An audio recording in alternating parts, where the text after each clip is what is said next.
اعوذ باللہ من الشیطان الرجیم بسم اللہ الرحمن الرحیم۔ وظائف انسٹیٹیوٹ کے معزز ناظرین السلام علیکم۔ دوستو، آج میں آپ کے لیے بہت ہی پاورفل وظیفہ لے کر آیا ہوں۔ جن بندوں کا یا جن بچوں کا ذہن کمزور ہے اسے چاہیے کہ روزانہ ایک بادام کے اوپر سورہ علم نشرح پڑھ کر پھونک مارے۔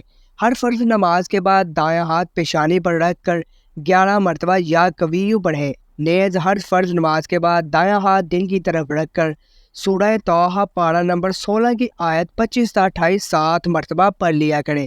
واضح رہے کہ حافظہ کی تیزی میں وظائف سے زیادہ ذہنی یکسوئی اور گناہوں سے اجتناب کا کردار ہے۔ میرے دوستو، گناہوں سے حافظہ کمزور ہوتا ہے اور جو عمل علمی یکسوئی کو متاثر کرے اس سے بھی حافظہ متاثر ہوتا ہے۔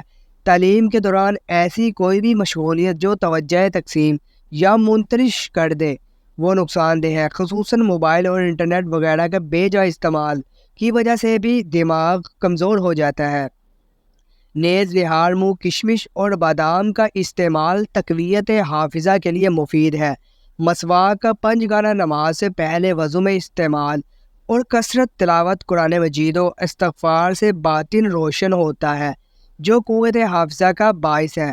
حصول علم میں مسلسل محنت بلا عذر زناغہ نہ کرنا قوت حافظہ کے لیے اچھے اعمال ہے۔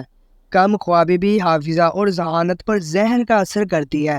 اس سے ذہنی الجھن پیدا ہوتی ہے، لہٰذا نیند پوری کرنے کے اہتمام کے ساتھ ساتھ دوپہر کے اوقات میں عادت ڈالیں۔ اس سے ذہن بیدار رہنے کے ساتھ حافظہ بہت اچھا ہوتا ہے۔ اور آپ نے روزانہ ایک بادام کے اوپر سورہ علم نشرح پڑھ کر پھونک مارنی ہے۔ انشاءاللہ چند ہی دنوں میں کوئی بچہ ہو یا بوڑھا ہو اس کا دماغ کمپیوٹر کی طرح تیز ہو جائے گا۔ میرے دوستو، اگر آپ کو آج کی ویڈیو ہماری اچھی لگی تو ویڈیو کو لائک، شیئر اور چینل کو سبسکرائب کریں۔ صدقہ جاریہ ہے۔